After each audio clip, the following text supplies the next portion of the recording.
moment, Chair of the Board of the United Nations Association of the National Capital Area. We're so thrilled to have you all here. Having Ambassador Sison here is very, very important too. And get ready, because we're going to have a wonderful evening together, which will include good depth on where we have been in the past year, where we are going with the UN Association of the National Capital Area. You'll get to hear from different speakers. You'll even get some music in your ears. Are you ready? Let's do it. You know, last night I was bold. Who knows why? I guess I had energy and had a lot of coffee earlier in the day.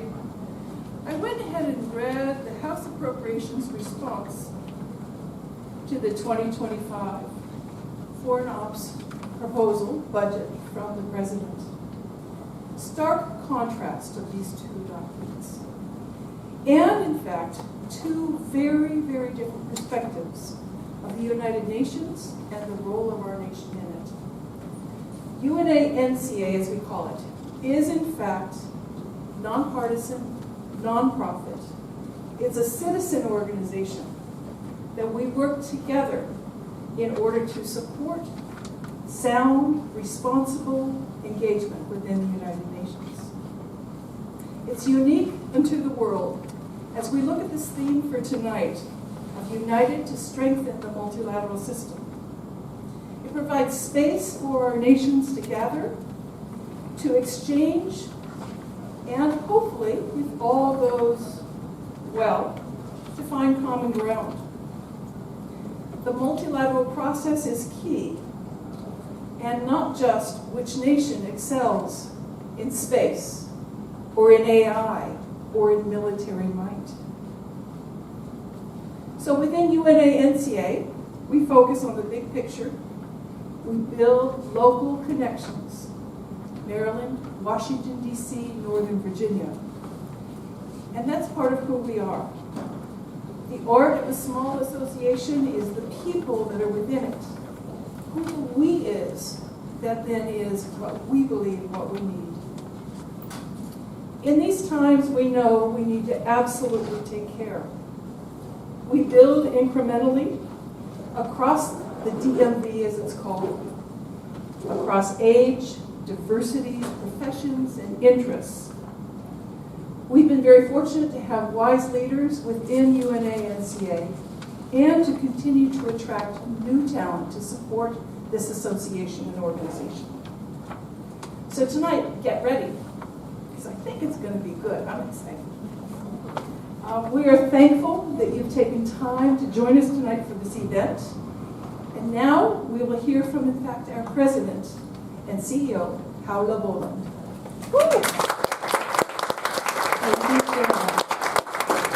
Good evening and welcome. Many thanks for joining UNA-NCA's annual membership meeting. We thank the United Nations Foundation and UNA-USA for hosting us and for their wonderful support throughout the year. It is hard to believe another year has gone by. And what a strong and impactful year it has been, as you will hear during the program and through the annual reports we are presenting. As we gather here today, we are reminded of the crucial role the United Nations play in addressing the most pressing issues of our time, from combating poverty and inequality to promoting peace and security. The UN's efforts are more vital than ever. Our chapter's work is an essential part of this larger movement, demonstrating that local actions can have a global impact. As some of you know, I hope many of you know, our chapter received this year's UNA-USA Community Chapter of Excellence Award, a testament of our collective work and strong commitment to the values and principles of the UN. Let me now introduce a U.S. UN expert, longtime leader and partner, Peter Yule, who serves as the president of the Better World Campaign and senior vice president at the United Nations Foundation.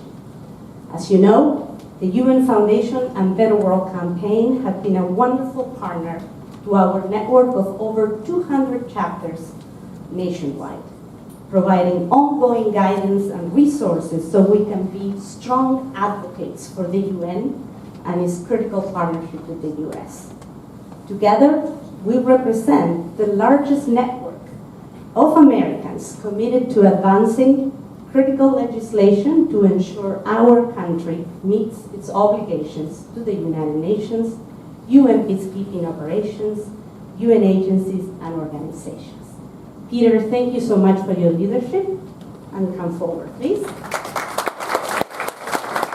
Thank you, Paula. And thank you for coming to our building today, and make sure you enjoy the view before you leave. It is an exceptional view out there. It is a real pleasure to be with you this evening to present the Arthur W. Johnson Leadership Award. As you all know, this award is presented in honor of Art Johnson and his wife Anne, who were very involved in UNA-NCA and were great supporters of the organization. It's just wonderful that an award can be named in his honor each year. The recipients of this year's Arthur Johnson Leadership Award really needs no introduction to this very expert UN audience, but I'm going to give her one anyways. Assistant Secretary of State for International Organization Affairs, Michele Sison. Since being named by President Biden as Assistant Secretary, Ambassador Sison has just done an exceptional job of elevating American leadership at the UN, not just in New York, but to all of the UN funds, programs, and agencies, the UN capitals, and to among UN member states. It's really been amazing to watch. She has accomplished, together with her team at IO, so much on behalf of the American people. She has waged successful campaigns to ensure that Americans have been elected to the highest posts in the UN system. She has really prioritized public outreach, including speeches to UNA chapters around the country and sponsoring UNA-USA's annual Model UN at the State Department, which is always a wonderful affair. She had stewarded a successful campaign to get the U.S. back into UNESCO and have us UNESCO. So sort of a two-step campaign. But she has also testified on the Hill, making the case for U.S. engagement with the United Nations, pushing back quite ably against some challenged members of Congress who asked whether the UN was a useless organization. Great response. And she has just done countless meetings with high-level UN officials, UN member state officials, on any hot topic before the UN, before the world today, from Yemen to Syria to Sudan to Ukraine. And frankly, it's no surprise that Ambassador Sison has excelled in this position. She has served as U.S. Ambassador to Lebanon and UAE and Sri Lanka and Haiti. She was Deputy Perm Rep at the mission in New York. And in 2018, she was elevated to the personal rank of Career Ambassador, which is the highest personal rank in the senior foreign service. We have been incredibly lucky to have Ambassador Sison as our Assistant Secretary of State for IO. And so on behalf of UNA-NCA, I'd like to present you with the Arthur Johnson Leadership Award. Thank you very much.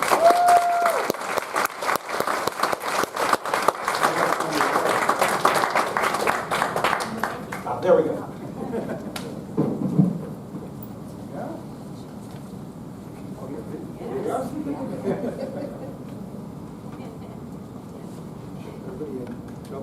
Photo opportunity, sorry folks.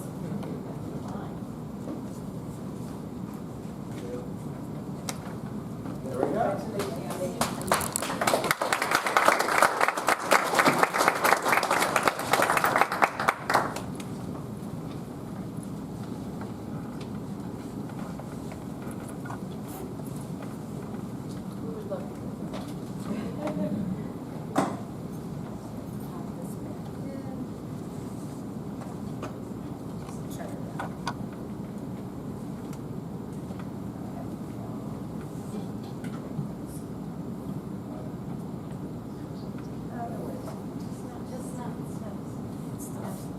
We just don't want to break it.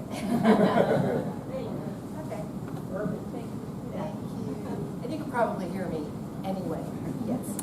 So, honestly, this award isn't for Michele Sison. This award is for the entire International Organizations Bureau team, Chelsea Manson, Van Verdeen, and a couple hundred other people working here in Washington, and as Peter just said, across the UN capitals across the world. So it is really a great honor, Jill, Paula, Peter, to be here with you this evening.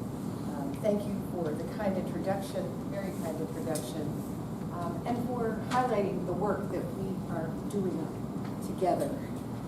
What a great supporter and friend of IO, the State Department, the work of the UN, Arthur Johnson was. So it is really a thrill for a girl born in Virginia, raised in Maryland, and living in DC to be with this chapter, right? We really appreciate the theme of united to strengthen the multilateral system. It is tough out there. I don't have to tell you that. I was just saying to Peter, the UN's work, value, is not always appreciated. And that is why, Peter, thank you for mentioning sort of going out outside the Beltway. Because for me, it's been very refreshing to get out to Houston and Seattle and Iowa City, and for some of my deputy assistant secretaries to get out to Kansas City and Miami, and others to get out to Chapel Hill and so forth. Because if we stay inside this little bubble, inside the Beltway, it can be a little discouraging. It can be a little discouraging, but when we get out to across the 50 states, we really can, I think, make an impact and lift up what we are trying, what we are doing together at the UN. So united to strengthen the multilateral system, very, very appropriate. What you all are doing, building partnerships, connecting global citizens at the local level in our communities to educate, and to advocate for U.S. leadership at the UN and in the multilateral system, in the international organizations. And again, this work has never been more important. Peter, I have been with the State Department for 42 years, and so I really do feel that this is a critical moment to get out there and tell the American people what the UN is doing, not only in peace and security and development, but also the benefits that this engagement brings to the American people. And Chelsea and Alicia and team have really sharpened, I think, our messages incredibly, and we're trying to deploy these points. And I think we can share also with our hosts our little sheet of what we're asking all of our officers, from the most junior to our front office, to use to remind people about the value. So, yes, the annual Model UN at the State Department is like one of the not only most fun but most visible testaments to our partnership. And this year marked, of course, the 20th anniversary of the event, and really is a highlight of the IO Bureau's annual outreach calendar. I was really sorry I was traveling during that last Model UN, but I've got to tell you, Undersecretary Liz Allen and other State Department leaders are still talking about the energy that 500 plus middle and high schoolers brought to us this spring. Still talking about it. So we do hope that this event and others like it inspire young people, inspire students to explore careers, think about careers, not only working for the U.S. government, but also for the UN and international organizations. That's both paths, right, are important ways to advance U.S. leadership in international organization for years to come. So I want to talk a little bit this evening about the impact of that leadership. You all know that after the Second World War, the U.S. led a war-weary world in building the UN system to help tackle the shared challenges and advance the shared values that we hold so dear. And as we all know, the work of the UN and these multilateral organizations is no less important today. We are witnessing, you can see it every morning. You pick up your phone. I don't get the paper newspaper anymore, but I pick up my phone and I look at the reporting that's come up overnight on the multiple humanitarian crises, the multiple ongoing global conflicts, the amount of human suffering that is on the front page of the paper or right there on the screen of your phone when you start your day. And of course, that's not all. The climate crisis continues to impact our environment and our economies. And meanwhile, of course, democratic institutions and human rights are under threat in so many parts of the globe. So it can be somewhat overwhelming, but the optimism and the drive that you all bring to, again, educating our American citizens about the value of U.S. participation and U.S. leadership at the UN, and then the advocacy for what we're working to achieve. I think while these challenges do threaten to derail, but not derailing, but they threaten to derail the critical investments necessary for sustainable development, for poverty reduction, and the promotion of the rule of law. The work that we're doing together, I think, can help lift us up to a better place. Clearly, everybody in this room, you wouldn't be here if you didn't feel this way, but everybody in this room believes that the UN, the United Nations, must remain the primary multilateral institution to respond to the world's most pressing challenges. But this is going to require continual investment in the multilateral system. It's going to require strong, proactive U.S. commitment to these key shared multilateral objectives. So I was asked to talk specifically about the work the U.S. government is doing in one of these key multilateral objectives, and that, again, is supporting the achievement of the Sustainable Development Goals. And again, all of the country people have talked about the fact that we, in the U.S., we are also working towards the full achievement of the goals of the SDGs in our own country, as well as helping other countries lift up these priorities: zero hunger, more inclusive societies, life on land, life above, life in the water. We were just at this SIDS conference in Antigua, so we talked a lot about the life in the water piece. But as Secretary Blinken said at the SDG Summit in New York last September, one of the most powerful vehicles to forge a better future is the achievement of these Sustainable Development Goals. So about 10 days ago, I was down in Antigua and Barbuda at the Small Island Developing State Conference, SIDS-4. And of course, the fragility of the Small Island Developing States. Caribbean, close to home. Pacific Island Developing States, much further away, but also fragile and facing these existential challenges. Maldives in the Indian Ocean also facing this existential challenge. There were 113 countries represented though down there in Barbuda, 5,000 people. Antigua. So Antigua and Barbuda together are about 100,000. So 5,000 people at this conference was a big deal. Very crowded island. It was a big shot for the economy, but it was a once-in-a-decade opportunity to unite behind the small island developing states to strengthen their resilience with new commitments, to advance their sustainability, and help them achieve their vision for resilient prosperity, focusing on the achievement of the Sustainable Development Goals. So I was really proud to be a part of the U.S. delegation. The delegation was led by our Secretary of Interior, Deb Haaland, our Deputy Secretary for Management and Resources, Rich Verma, was with us as well. So there were about 60 of us, and we were the biggest delegation, and we were very proud of that.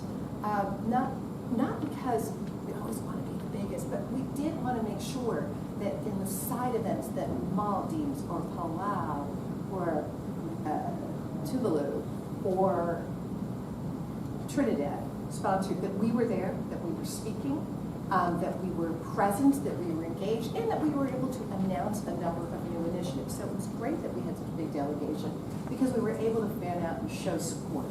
Really, really meaningful. And we also had Secretary General of the UN, Secretary General Guterres, his deputy, Amina Mohammed, most of the big names in terms of the heads of the agency funds and programs, including Cindy McCain, World Food Program, and many others. So we could engage and talk about how we, the U.S., could best support these small island developing states through the support of the American people. Because at the end of the day, whether we're talking about those CES contributions or the voluntary contributions to UNICEF and the World Food Program and the UN Women and the IAEA programs that help with food production and seeds, all of that, U.S. taxpayer dollars. It's you and the communities bringing this support. So it is clear that these collective challenges that we are facing require a renewed commitment to achieving the Sustainable Development Goals. We are unwavering in our commitment to the 2030 Agenda for Sustainable Development. In the past 2 years, the U.S., we collectively have invested more than $100 billion in global development, more than any other country. And I think that gets lost sometimes in the narrative when certain other strategic competitors seek to position themselves as the champion of the developing world. It is the U.S. It is the generosity of the American people that's lifting up citizens in so many tough places around the world. And so this is the U.S. contributions working towards ending poverty, advancing global health, driving inclusive economic growth, reducing hunger, and building sustainable food systems. So this commitment and this support for achieving the SDGs reflects our shared resolve to expanding economic opportunity, ensuring respect for human rights, because you're not going to have economic growth unless it is an inclusive approach, not a top-down, state-centric approach, but an inclusive approach that includes women and youth, that includes every segment of society, that includes economic growth that takes into account the need to care for our planet, to promote good governance, and ensure that no one is left behind. So these goals are absolutely essential. And again, I know that everybody in this room agrees because you wouldn't be here if you didn't. We need this to foster peaceful, just, and inclusive societies, and we need to use all our tools. And we need to continue to explain to folks why this is so important for the American people. Now, working with the G7, we've committed to delivering over $600 billion in new investment by 2027 for what we call the Partnership for Global Infrastructure and Investment, PGI. You're going to hear a lot more about that. We've created the U.S. International Development Finance Corporation, DFC, to leverage, along with Exim Bank, private investments. Because the government can't do one, right? Private sector, private investments, prioritizing infrastructure around the world. Infrastructure to include energy sector, health sector, food sector, and financial inclusion as well. And we're focusing on modernizing the multilateral development banks. The multilateral development bank evolution of the international financial institutions to better meet the needs of low and middle income countries. And this was a big, big subject of conversation down in Antigua. We're going to hear more, I know, in the coming months from not only Secretary Yellen, but as we go forward to UN high-level week in September in New York, and we start the negotiations on what we're calling Finance for Development. That starts, negotiations start in October. Again, it's a once-in-a-decade negotiation. They'll land sometime into early 2025. But this, because we're living in Washington, we're talking about the IMF, we're talking about the World Bank, but we're also talking about Asian Development Bank, African Development Bank, and American Development Bank.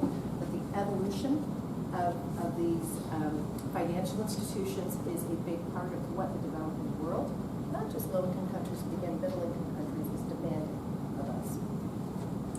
So looking forward, July, next month we have the high-level political forum in New York. That's another important opportunity to follow up on the SDG Summit.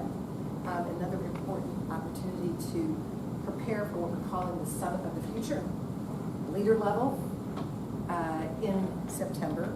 A grand name, the Summit for the Future, that it includes some very practical things like an emergency platform for the United Nations. They focus on conflict prevention and conflict resolution, as well as modernizing peacekeeping models. Of course, there's a focus on gender. There's a focus on youth. There's a focus on how we are using AI for good while keeping those guardrails, protecting human rights. That's all part of what we are negotiating into the Pact of the Future, which will be delivered at the Summit of the Future. What's it going to look like in the end? I can't tell you yet because we're still negotiating hard. And believe me, there are some countries who, guess what, would rather strip out some of those gender and human rights clauses and some of that language, and that's what our teams in Washington are fighting to keep in, all that good stuff. But I'll mention that at the high-level political forum next month, we're going to be hosting a side event focused on access to justice, because we do want to focus on access to justice, rule of law, as a critical foundation, of course, for prosperity and for democracy. We're not forgetting about some of the themes of past years, though. You might remember 2 Septembers ago, Summit of the Future. Last year was SDG Summit. The year before was focused on food security. So we had a food security summit. So we don't just cross something off the list and then move on. We've got to continue the focus on food insecurity as well. SDG 2, Zero Hunger. So you will see more on addressing food insecurity, not only at High Level Week, but also as the U.S. Takes the UN Security Council presidency again this coming December in New York. This is an issue near and dear to all of us. Secretary Blinken, Ambassador Linda Thomas-Greenfield, who of course hosted signature events on food insecurity at each and every of the U.S. presidencies at the Security Council throughout this administration. Because food security is not just a humanitarian issue. It is also a national security imperative. It is a peace and security issue.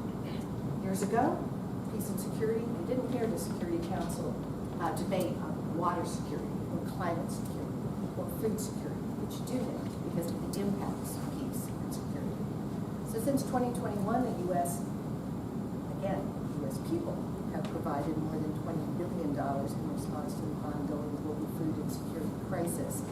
The U.S. remains the World Food Program's largest contributor, accounting for over one-third of WFP's total contributions last calendar year. But that's not the only thing we're doing. It's not just the food assistance being delivered, critically needed, urgently needed food assistance being delivered by WFP, but it's also initiatives on resilient food systems, Feed the Future, the Vision for Adaptive Crops, Soils, VAPS.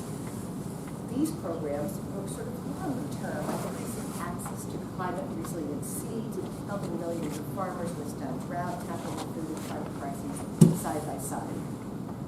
So as we're working together to address these critical goals, we again have to look at how we address the growing influence of countries seeking to reshape the UN for their own benefit. We are absolutely committed as the U.S. to combating any efforts that undermine the integrity of the multilateral system, that undermine the effectiveness of the multilateral system. So we are actively working with our like-minded allies and partners to ensure that the multilateral system remains a platform for cooperation, for collaboration, and not for coercion. So, delivering on our vision, instilling our values, defending our allies, all of these are important to us. We have an abiding interest through the UN and through these multilateral institutions in making them work better, in making them stronger. They matter to our own nation's safety, security, prosperity. That includes, as Peter mentioned, taking active leadership roles in UN organizations, whether it is a selection by the Secretary General or election by the member states, we have done quite well because we have quality candidates, because we have great Americans who are well equipped to lead these institutions. And this is not easy these days because it also requires a lot of fundraising for one thing, because you've got so many competing crises around the world to keep the attention of what Secretary Blinken calls ROW, rest of world, because there are so many crises. Sudan should be on the front pages of our papers and on the phone more mornings than it is, with over 9 million displaced and a lot of suffering. But what we see, are underfunded responses in so many parts of the world. So we've got to be at the table defending our interests, advancing our values, defending our values, including at the international rules-setting bodies. I'm optimistic, despite these challenges that we face around the world today. The work of not only the State Department and the IO Bureau, but the entire U.S. interagency across the government really is bolstered by the confidence and support that we get from our community, you all, for the arguments that you make in the communities about how UN isn't perfect. We are in there working, again, to make it more efficient, more effective. We want a UN that delivers to the citizens of the world who really need this support. We want to build this more just and more prosperous world for everyone. We need the grassroots support. We need what you're doing here with this chapter. I wish I had the word for each one of you. Because you are the ambassadors in our communities here in the D.C., Maryland, and the Virginia area. Just thank you again for your advocacy, for your partnership, and for everything that you're doing to support U.S. leadership in the UN and the multilateral system. Thanks again.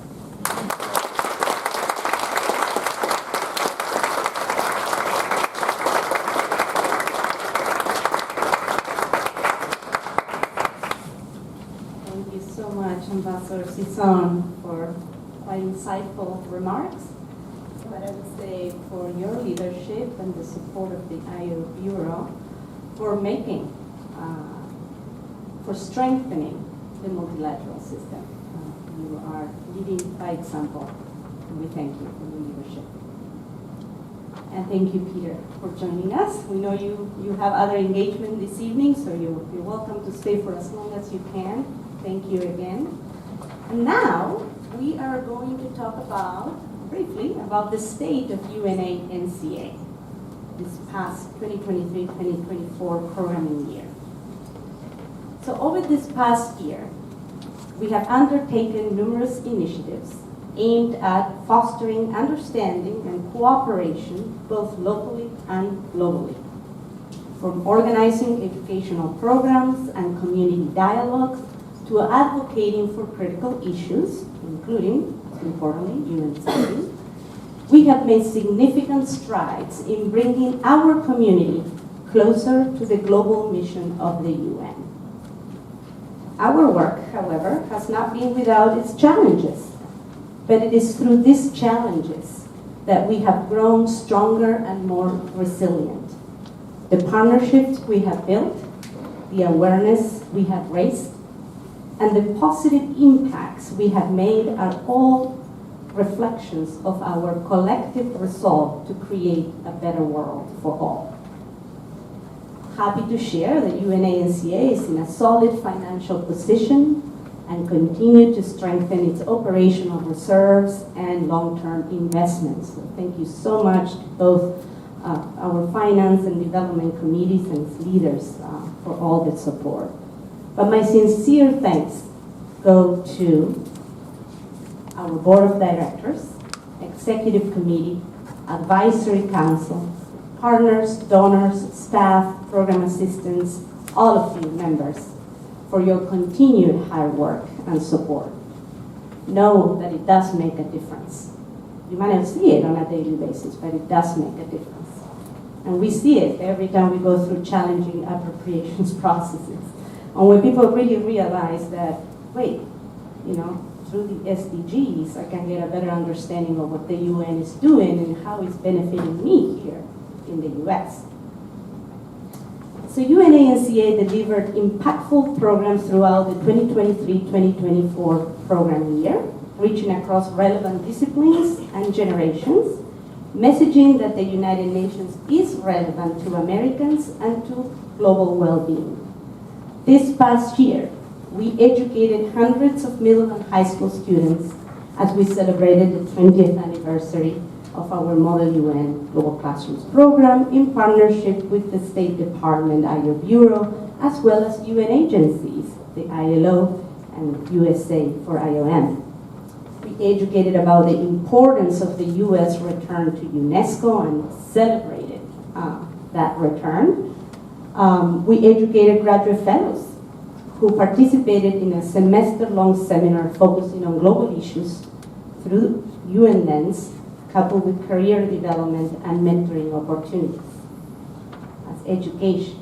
But we also engaged. We engaged our advisory council member, many of them here today under the leadership of Sam Worthington as our chair, providing guidance to the administration, resulting in both President Biden and Ambassador Thomas Greenfield aligning messaging. We engage human rights champions from across the government and nonprofit sectors at the December Human Rights Awards. And we engage global and local leaders in insightful conversations on the SDGs.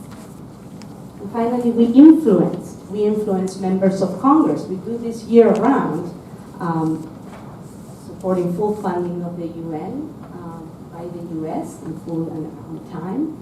And most recently, we had the biggest moment for UNA-NCA advocacy with over 300 constituents visiting their members of Congress in support of the UN.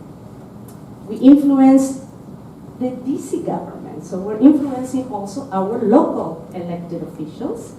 And as you know, not too long ago, under the leadership of Karen Mulhauser, present here, the DC Council, the DC government passed the Elimination of Discrimination Against Women Act, called EDA. So this is an effort, part of Cities for SIDA. Since we have not yet ratified the treaty, we're trying to make headway at the local level.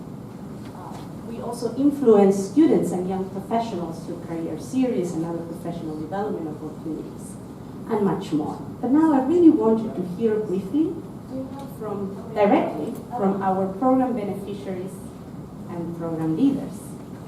So to share highlights of our Global Classrooms Model UN program, we have Hima Jabalusa, our Global Education Manager, and Imani Hakim, who served recently as Student Secretary General at the annual Model UN Conference.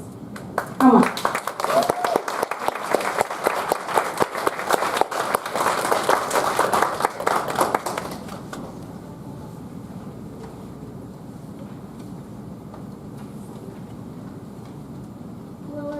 Can you hear me? Yes. Perfect. So thank you, Paula, for your warm introduction. I was so excited to be onboarded as the manager of global education earlier this year.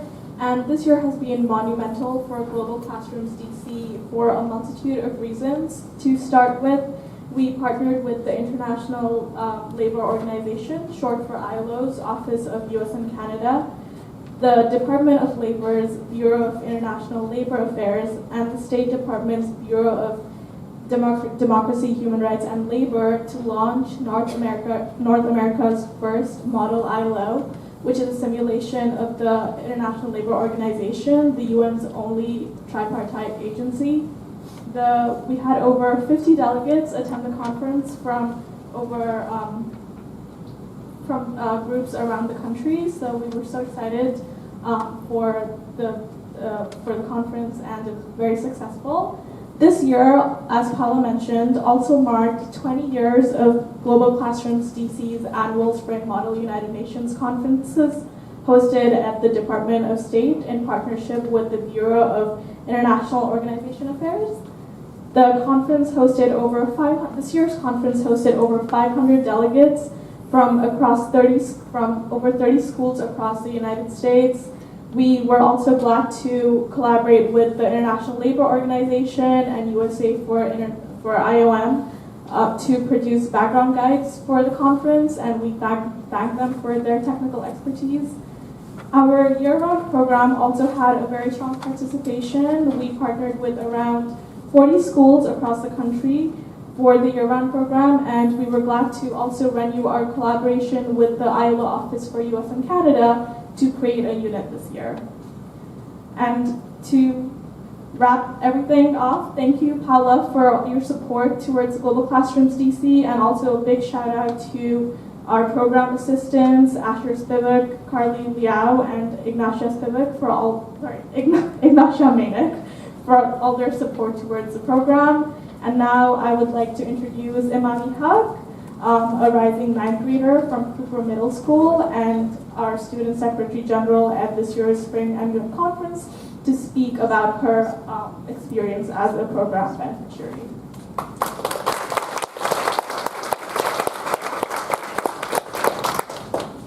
Thank you for that warm introduction. As a rising freshman at Langley High School, my peers and I are constantly navigating through life's requirements, striving to become future leaders. Experience is the best teacher for young minds like mine, as it provides a foundation for growth. GCDC has played an immense role in providing these unique experiences for students. At the previous GCDC Spring Model UN conference, I improved my speaking and writing skills through a role distinctive to GCDC known as Student Secretary General. I was fortunate to convey a speech during the opening ceremonies, drawing attention to issues that I am passionate about, such as humanitarian crises and dictatorships all around the world. Of the 11 Model UN conferences I have attended, the 2 GCD conferences I have attended have benefited me the most. It addresses overlooked aspects in MUN, such as fair speaking time and relevant topics. As one of my school's Model UN leaders, I know these attributes have not only aided me, but also my peers. These experiences have equipped us with invaluable skills that extend far beyond the confines of the conference. The GCDC conference has been described as monumental in helping improve public speaking and research skills, and beautifully crafted in the topics brought up by some of my fellow classmates. Overall, students unanimously agreed that it was a wonderful conference altogether. Not only did my school's delegates say this, but our Model UN sponsors as well, Mr. Smith and Ms. Richardson. To quote them, within the very epicenter of the diplomatic community at the U.S. Department of State, students fine-tune my skills of collaboration, public speaking, and negotiation that they will carry with them the rest of their lives. As my generation continues to find ways to be the change, we learn that the fuel of change is deeply guided by personal experiences like those provided by GCDC. These experiences stoke our passion and understanding of the issues we advocate for. The connections we make and the insights we gain are instrumental in shaping our perspectives and driving our aspirations.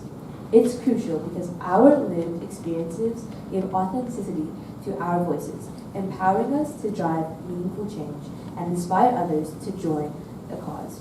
We are not just future leaders, we are the leaders of today, already making an impact through initiatives and actions inspired by the knowledges and skills we've gained.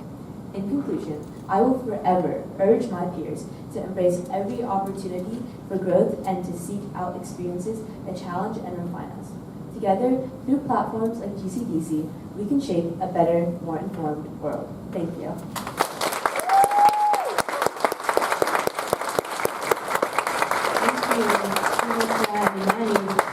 Thank you very much for your contributions and more about this past year for Global Classrooms in this lovely annual report. All right.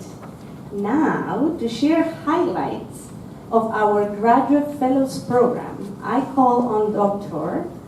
Tatiana Titareva, who was part of this year's Fellows cohort, to share her experience. And you notice I said Dr. just earned her PhD. Congratulations. Thank you so much. My name is Tatiana. I come originally from Latvia, and as has been mentioned recently, I graduated from James Madison University with a PhD on AI tools adoption in higher education. And I just wanted to say a huge thank you for organizing this amazing program, and I've seen many programs in my life. I'm closer to 40, I've lived on different continents, and I've been like part of hundreds of events. And honestly, what I really appreciate is sincere approach to organizing this program, efficiency, professionalism, the mentorship program, as well as the fellows, the current and the former ones. I would say this is a place and program that brings together an amazing set of people at different levels. Definitely amazing was the trip to New York for networking, for getting to know how the UN entities work. Even for those of us who have been working with the UN on behalf of our governments, it's eye-opener to understand why UN sometimes is not as fast as we would love to see some actions to take place. Definitely I enjoyed the topics we've covered. I really appreciate the AI session. Even doing PhD in this topic, it was eye-opening when expert was invited to share those things that even I didn't know doing research in the topic.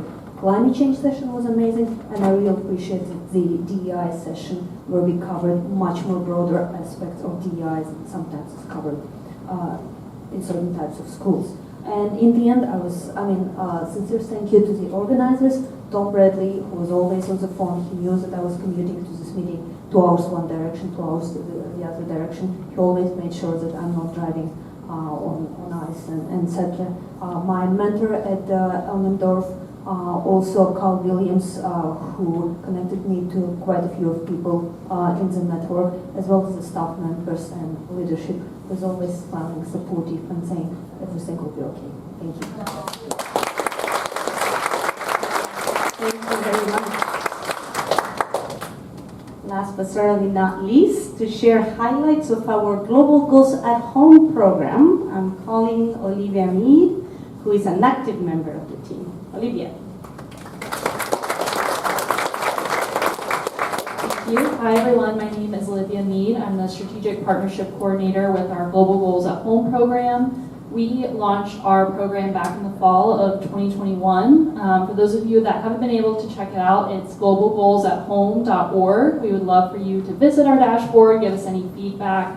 But the purpose of this dashboard was, as it was mentioned earlier by the ambassador, oftentimes we're looking at other countries and when they're achieving sustainable development goals, but we really wanted to take a look inside the US and seeing how we're tracking progress, specifically for DC, Maryland, and Virginia. So what we did is we collected as much publicly available information that we could, and we published this onto our dashboard. So you're able to go onto our dashboard and see the progress for DC, Maryland, and Virginia, and how they're approaching achieving the sustainable development goals.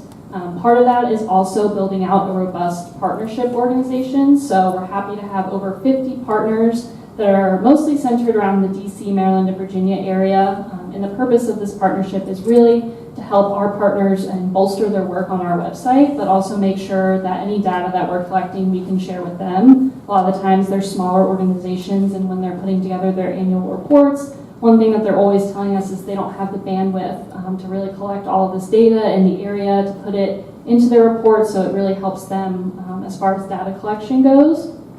We're also really excited to announce the launch of our partnership with Accenture's Data Science and Social Good team to develop a more accessible, comprehensive data reporting model that's expected to launch in late 2024. So keep an eye out for that. This is going to be really great for our Global Goals at Home team. It's 4 of us, including me. And so they're really going to take on that data collection process while we can really focus on the analysis of the data that we're collecting and also building out our partnership organization.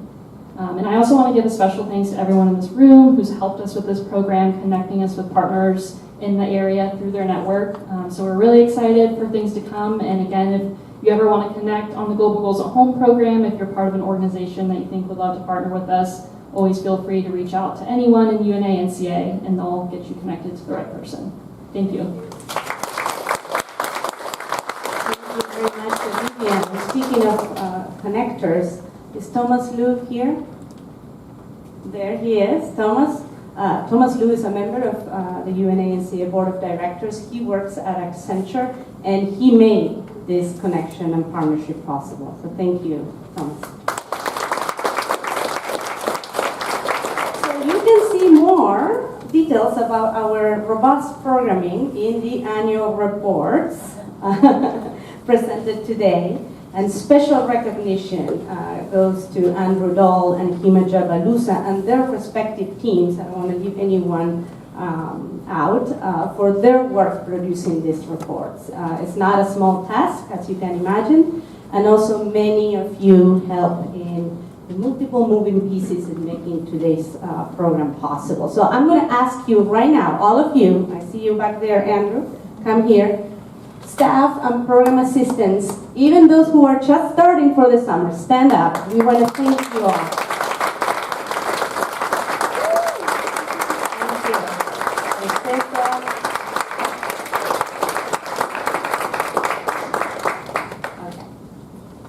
Okay, so let's continue standing up and making our voices heard. We're now going to transition to another important part of this program, and that is the presentation.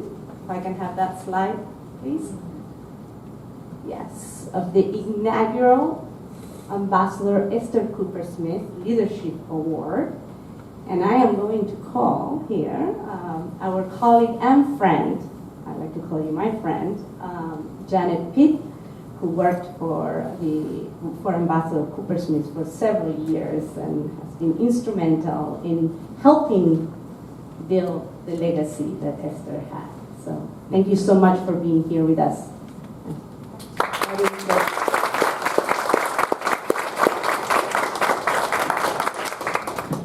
I just want to know if I'm too old for that Model UN program. It sounds really amazing. So I'm Janet Pitt, and I have had the privilege of working with Esther Cooper Smith as her Chief of Staff and Partner in Diplomacy for the last 20 years. In that role, I have had the opportunity to get to know the UN Association of the National Capital Area, Paula and Jill, and all the wonderful work that you do. Really amazing. All of you, thank you for what you do. It matters. It really does. So I was touched to learn that this group, so near and dear to our heart, had created an award in Esther's name. She would be equal parts thrilled, embarrassed, and humbled. As many of you know, she passed away in March, and after 70 years in the political diplomatic arena, and from her days as a UN representative to her days as a UNESCO Goodwill Ambassador to her years of affiliation with the UNA-NCA, her commitment to the United Nations has really transcended decades. So while we miss her dearly, I am reminded of the Dr. Seuss quote, "Don't cry because it's over, smile because it happened."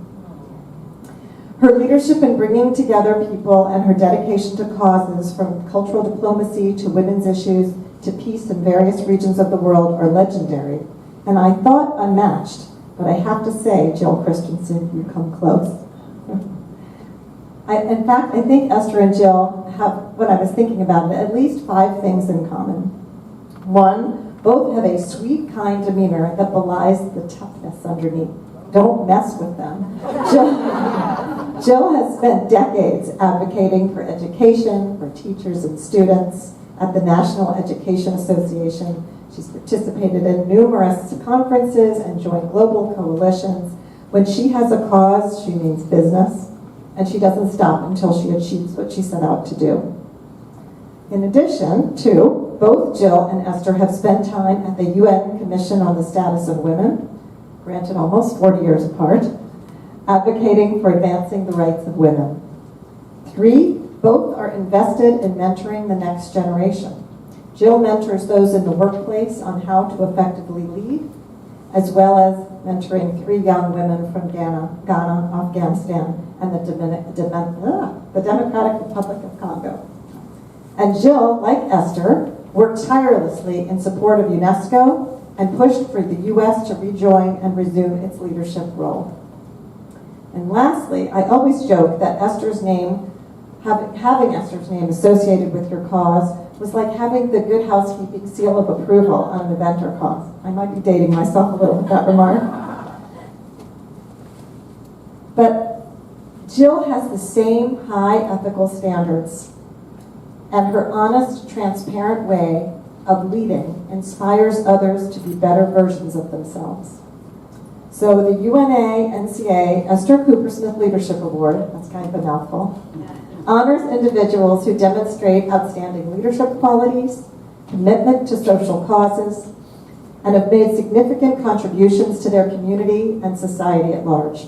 I can't think of a more fitting recipient for this inaugural award than UNA's Chair of the Board, Jill Christianson. Congratulations.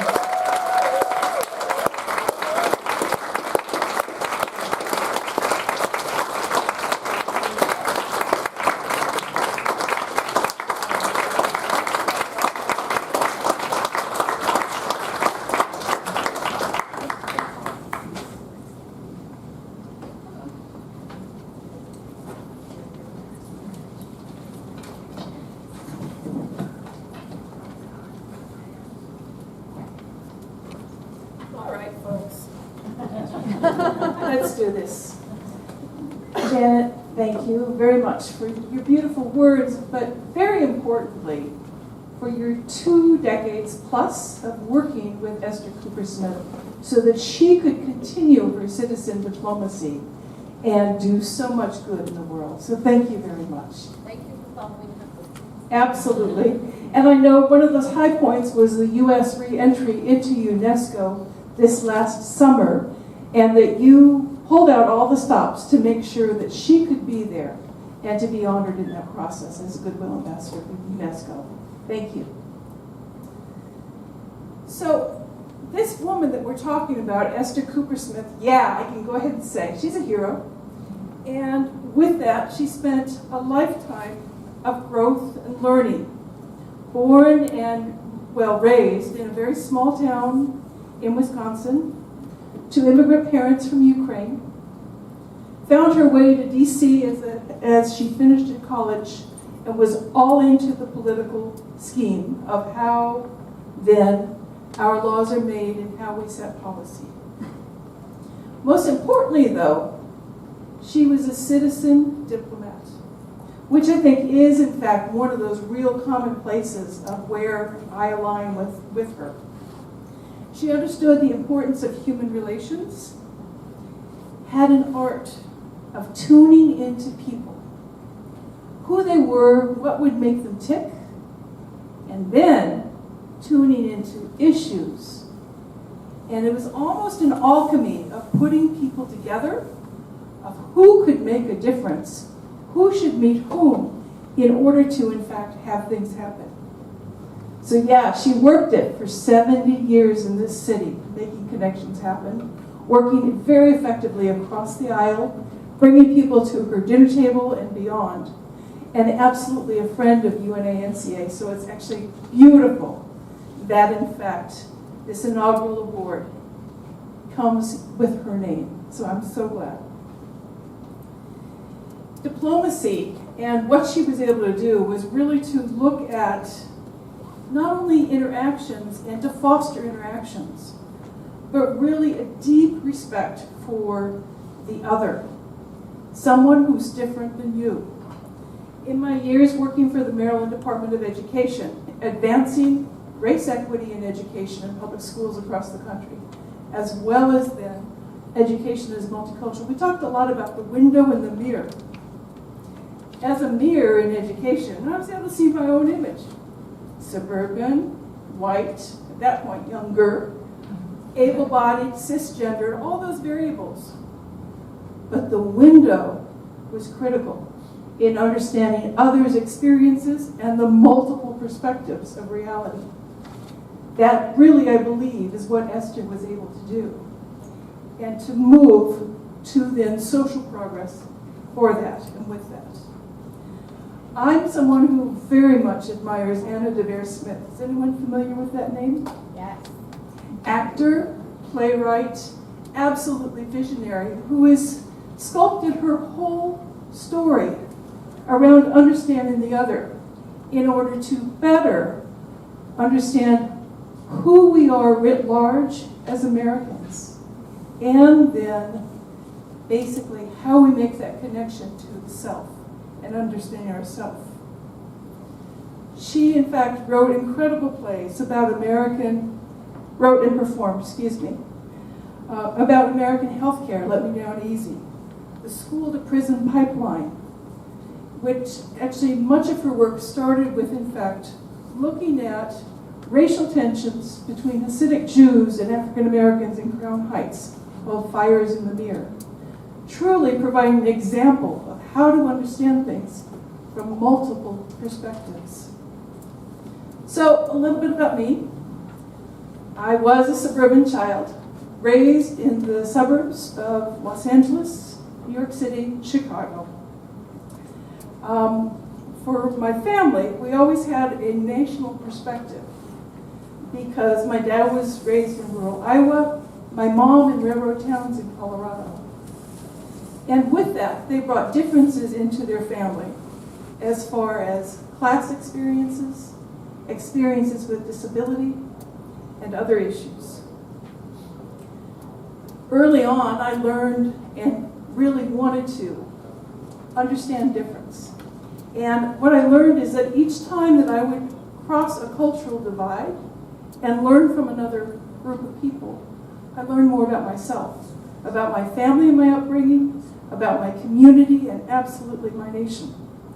So it led then to having a year in Denmark at the age of 17, working in an anti-racist, anti-sexist school for a year as I was 21, living with the Mohawk Nation. Yeah, I learned how to chop wood when I was 22, and at 23, teaching in Colombia, 3rd and 4th grade. Education was my ticket.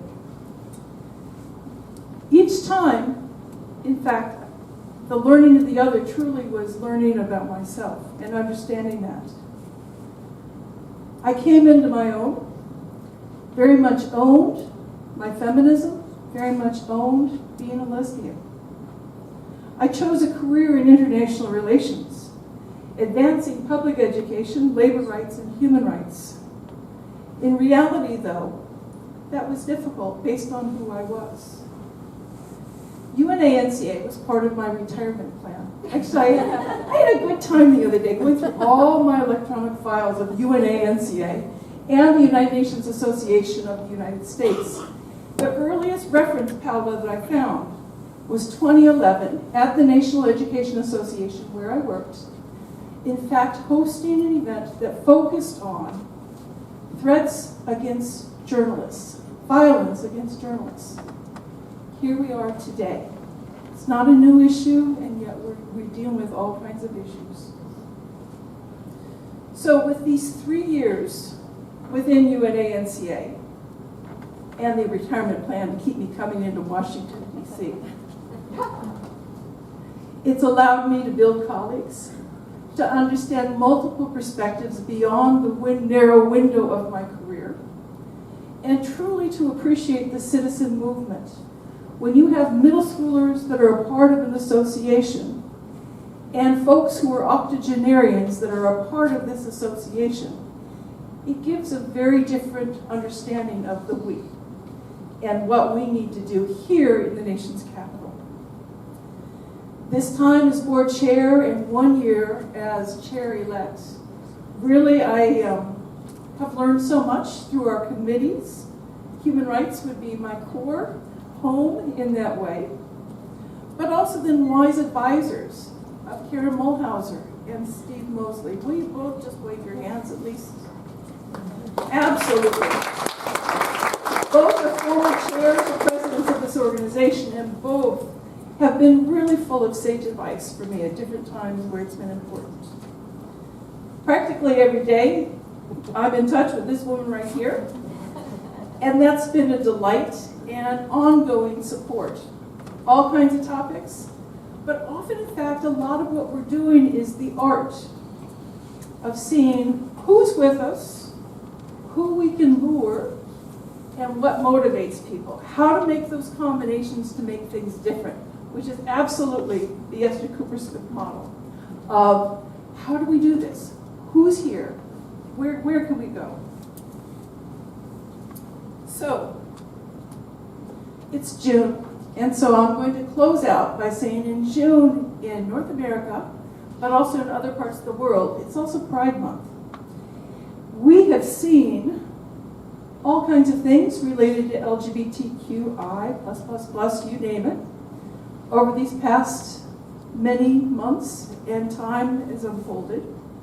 62 nations around this globe right now. It's criminal to be a homosexual. At the same time, Uganda tops the list, where it's in fact the death penalty. Within this nation, we've seen incredible attacks, specifically, especially young people of color, but some of those have been institutional attacks on them as well. There's great work for us to do. Human rights, as we know, starts at the kitchen table, goes to the workplace, the school, our communities, all the way to the Security Council. It's everywhere, and there's so much that we can do now, today, to address things such as defending democracy, the rule of law in our nation. All of our future, it's so important that we take action. The personal is powerful. Together, we're stronger. Often I think of Margaret Mead and her message, never let it be said that a small group of individuals cannot change the world. Indeed, it's the only thing that ever has. At UNA-NCA, the National Capital Area, and we as the people, there's agency. As a nonpartisan organization that supports responsible engagement of our nation in the United Nations, there's so much that we can do. Esther Cooper Smith taught us by her example. Let us together tune in and cultivate those around us as we strengthen the United States, partner for the benefit of multilateralism and progress within the United Nations. Thank you for the deep honor of this inaugural award.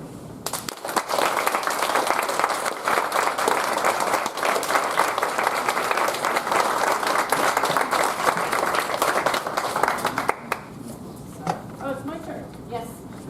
Okay, I've got the right paper.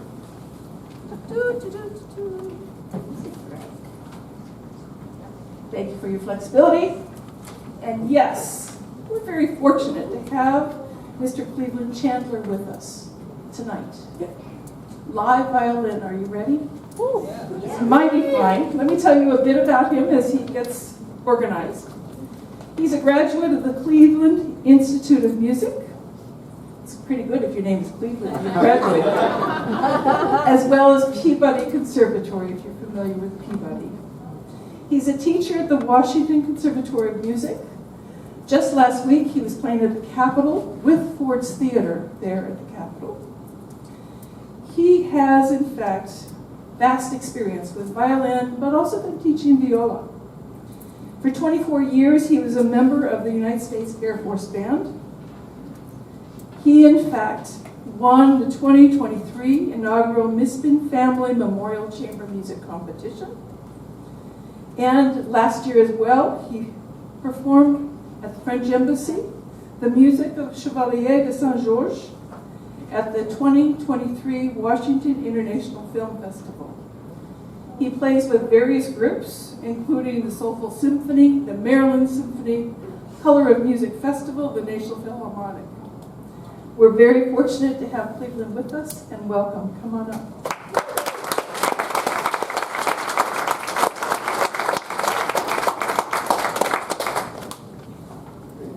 Thank you so much, Jill, for that wonderful introduction.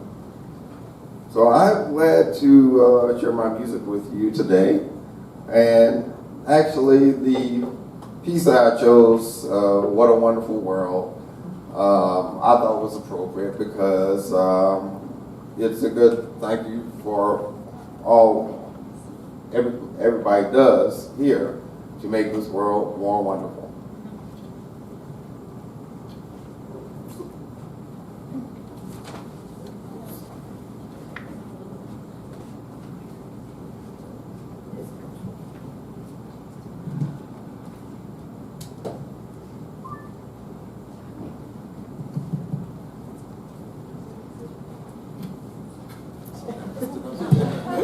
Okay, yeah, just leave it alone.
So the next piece I would like to share with you is the Meditation of Thais. It's from an opera by Massenet, and it's often performed for very celebratory occasions such as weddings.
Cleveland, and we will hear more from him a little bit later, so thank you.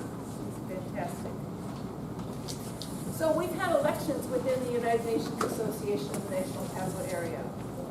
Dynamic people who have served us, and also then those who, in fact, will be stepping away from our board. So first off, it's very important to say thank you to those that have served on our board over this past term. It means so much, and we've grown so much and benefited so much from your engagement. And with that, there's actually another, yes. With that too, importantly, we have identified a new chair to take over this role. For several months, she has been in deep study of what it means to be the chair of the United Nations Association of the National Capital Area. And fortunately, Ann Simmons-Benton said, yes, I'll also stand, not just chair-elect, but I'll stand as chair. So Ann, we are so happy that you have joined us. You're welcome to come on up here.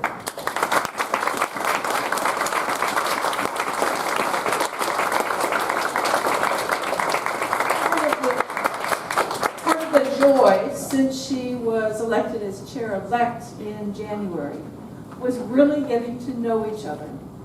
She brings to us experience with State Department, AID, civil society, also then the SID, so Society for International Development, where she's deputy chair.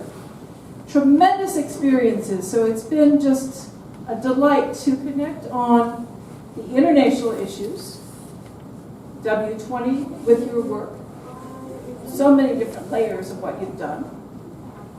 The international issues, what it takes to run a small association, she's got experience with that, and that's going to be really, really important. But the best, and that is a new friendship that's bonded here. So Ann, congratulations, we are thrilled to have you as our new chair.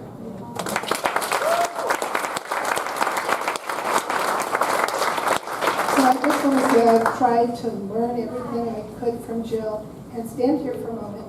So I didn't get the whole memo, but white jacket, blue shirt.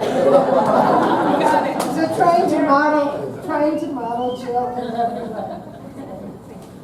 So I am very honored to serve as the incoming chair of the board and look forward to working with new and returning board members, committee chairs, Paula and the UNA-NCA staff and all of you, and certainly keeping Jill close by. But first, I also want to give thanks, and Jill mentioned this earlier, the prior 5 board chairs, and we've got Karen and we've got Steve here, who took time since February to actually provide insight, history, and guidance to me. And also to Thomas Liu, who introduced me to UNA and UNA to me. Additionally, what makes this night so special, I don't know if Janet is still here, but sharing in the excitement of the inaugural Esther Cooper Smith Award and the presentation to Jill tonight, who has done so much, and we've heard a little bit about that. But the other thing, and maybe because I was with another organization at the time, but to really shepherd UNA-NCA during a particularly difficult time during COVID. We forget about that, but organizations really founded, and UNA-NCA continued and really prospered. In addition, I want to thank you personally for spending so much time in the last 5 months and introducing me to the inner workings of UNA-NCA. And of course to Paula, who's been gracious in sharing her time and knowledge, as well as all my fellow board members I see in the room who helped. And since it is the annual members meeting, I would like to focus on all our members here because it is you that really drive the organization. I've been so impressed in the months I've been here about the volunteers and the members that run all our activities. And you've heard about so many and seen pictures today. But I urge any new members who are not involved to engage in all those programs and also accept leadership opportunities, which are really special. It is a critical time in the world with so many elections, serious conflicts, and wicked global problems that cannot be solved without international cooperation. Could you try again? I would like to try again. Wicked problems. But as Ambassador Sison talked to us today, the United Nations plays a unique, really unique and important role in peacekeeping, human rights, international law, the environment, and development. So, to be a member of UNA-NCA is even more important now, but to ensure that the U.S. plays a strong role in supporting the United Nations, and the UN is strengthened to handle the complexity of the problems. I'm looking forward to the Summit of the Future and the path forward. And finally, I urge each of you members to bring additional members in so we become stronger and more resilient and our voices heard. It is indeed a citizens' movement, and we are all here to make a difference. Thank you.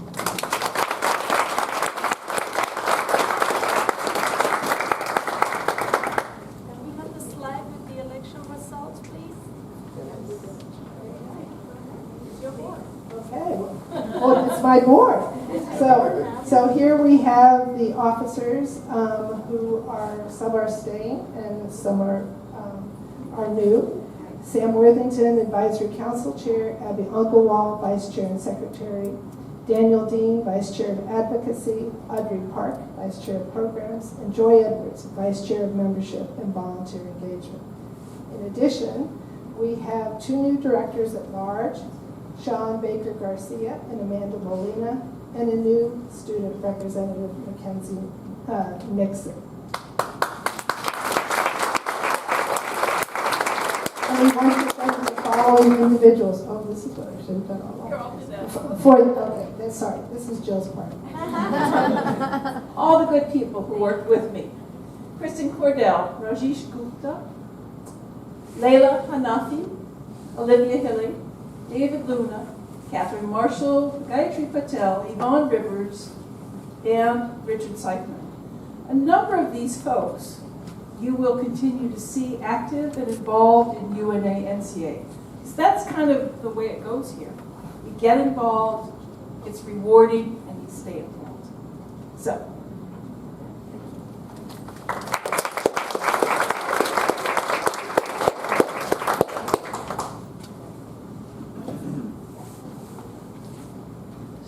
we have, is Gayatri Patel here? Please come on forward, Gayatri. Gayatri is stepping down and or has been term limited. She's one of those names I just read, who has been in fact chair of our advocacy committee. And Gayatri is going to be presenting the Richard and Ann Griffiths Program Award.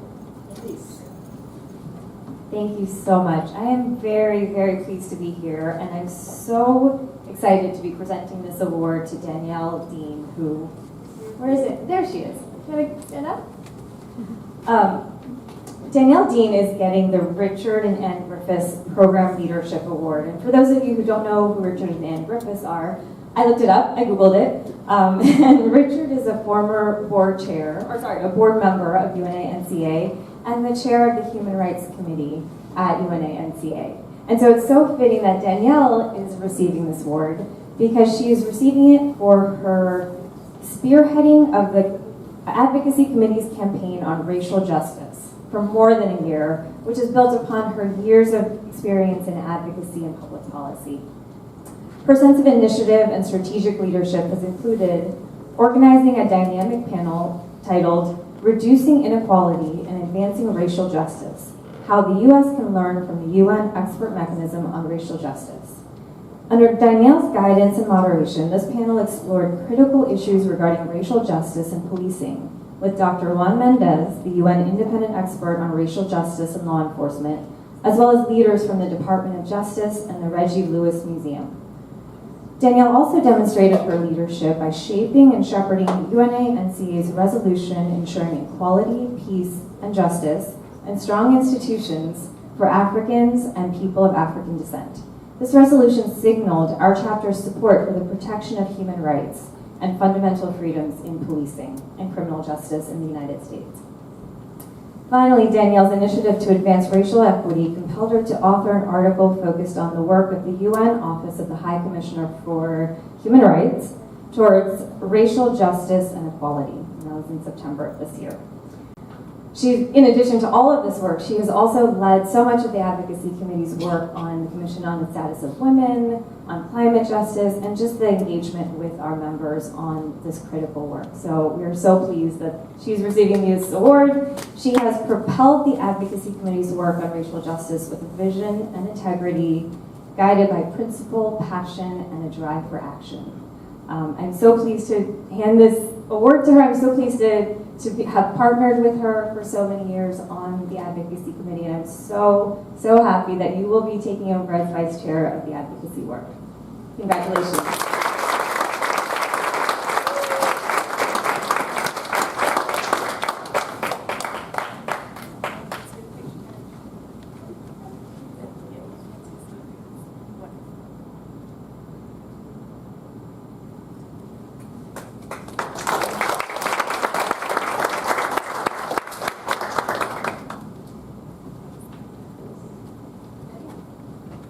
Danielle, would you like to say a few words? Just talk to us.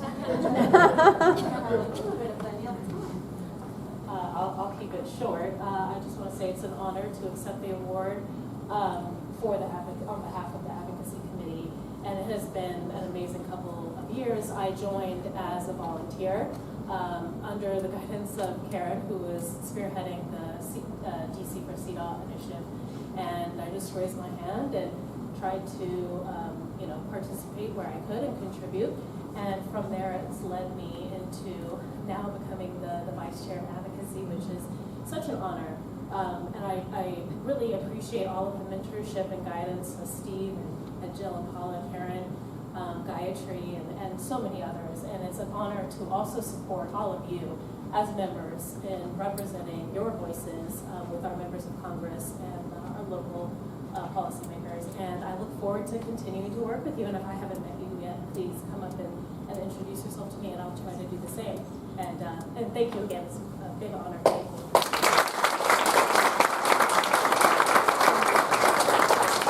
So you may have caught it, you may have not. She is our new Vice Chair for Advocacy, which would be great. Now is the presentation of the Evelyn Falkowski Award for Volunteer Service, and Paula will introduce our awardee. Jill, thank you again. First to Gayatri for your 4 years serving. Are you still here? There you are. Gayatri, it was wonderful to have you serve as a Vice Chair for Advocacy for 4 years, and I know you're not going far. You're going to continue your engagement in UNA-NCA, because once you're part of this family, whatever role you have, we don't let you go. And thank you to Steve mostly, because he actually identified and brought you back then to UNA. And then, it's been a pleasure to have you. She actually started as part of my team. And it's been wonderful to see you grow in leadership for UNA-NCA. I'm looking forward to working in this new capacity. So thank you. Now we're down to the last award, I promise, the last one. And then we're going to dive into the reception. It is my pleasure, my honor to now present the 2024 Evelyn Falkowski Volunteer Service Award to a dear colleague and friend who I know for many years. His name is Sultana Ali. You see her right there.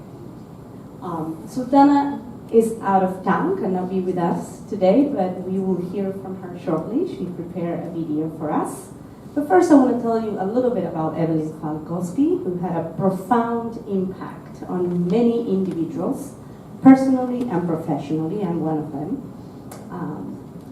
She was my mentor when I started my volunteer journey in UNA-NCA.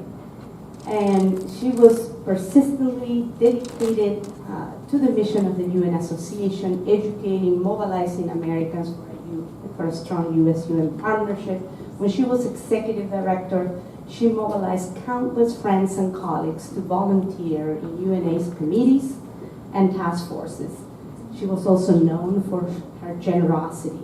One of her many efforts to help underwrite UNA-NCA wide-ranging programs was to buy a condo in the DC area and contribute the rents to the chapter.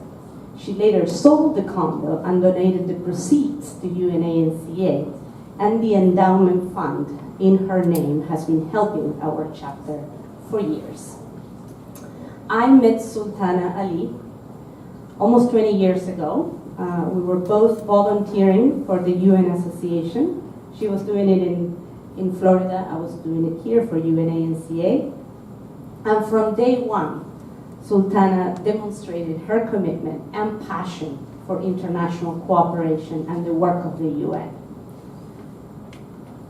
When she moved to the DC area, about a decade or so ago, I think, maybe more, she took on several leadership roles, including reviving and leading our Human Rights Committee after the death of Richard Griffiths, who was mentioned earlier, leading the nominating committee a couple of times, serving as Vice President for Communications, and most recently as our Vice Chair of Strategy and Operations. She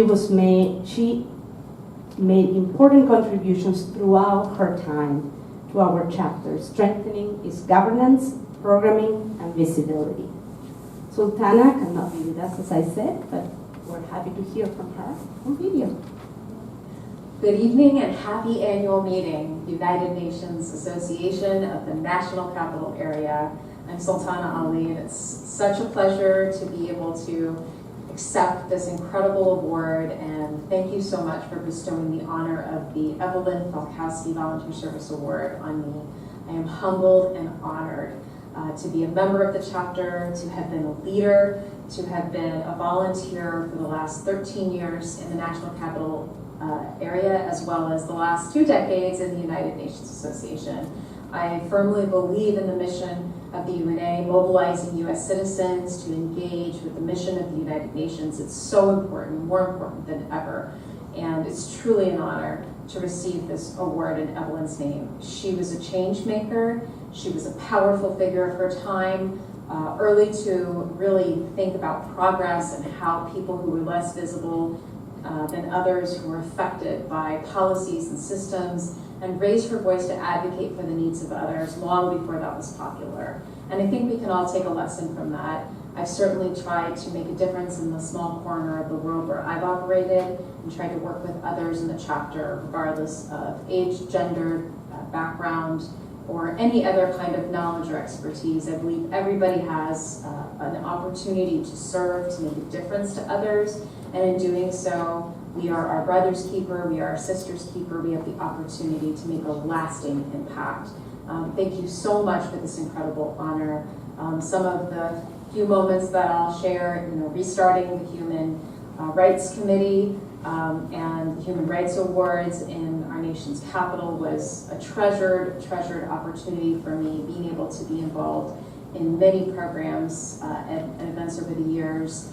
Serving as Vice Chair of Communications and most recently as the Vice Chair of Strategy and Operations for the United Nations Association of the National Capital Area, truly helping to shore up the foundations that support all the other programmatic work that really make a difference throughout the DMV. It's really been an opportunity for me to serve, and I'm so grateful. Thank you to Paula Boland, thank you to the leadership team, Jill Christianson, Anson and Spenton, and everybody else for honoring me with this incredible award.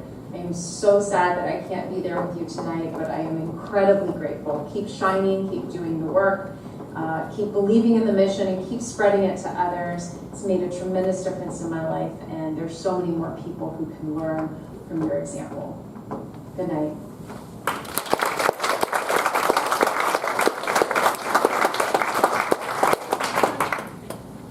We've honored people tonight with awards. Realistically, though, there are so many people who participate within this little association that make a big difference on our committees, people who step up, program assistants who help, staff who work. Truly, it takes all of us. And for those of you who've been involved Bravo, let's keep you involved. Those of you who are here tonight who haven't stepped up and been on a committee or been involved, we really want you, and especially welcome them to our new board members. We're thrilled that you're here. I'll also note that as we were in this discussion within the executive committee on who to give these awards to, there were other people that we really thought of that were very deserving of these awards also.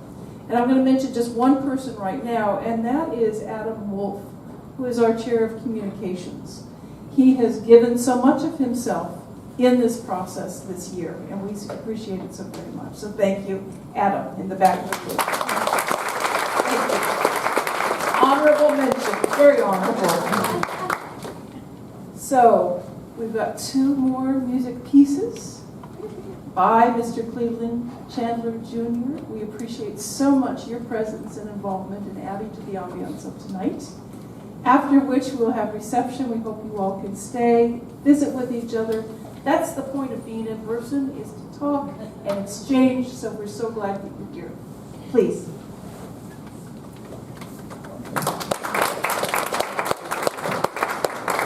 Thank you so much, Jill. Appreciate it.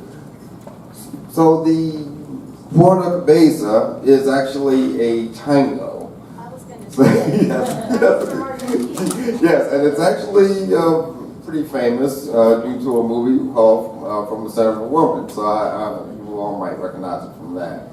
And also, I just wanted to add, the violin repertoire is wonderfully diverse and rich in a lot of different types of styles. So Shardas is one of the more famous gypsy pieces that we have in our repertoire.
concept is Shardus. Shardus starts with a slow introduction and ends with a very fast and festive part.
join us for reception outside. We're so glad to have concluded the business portion of this annual gathering.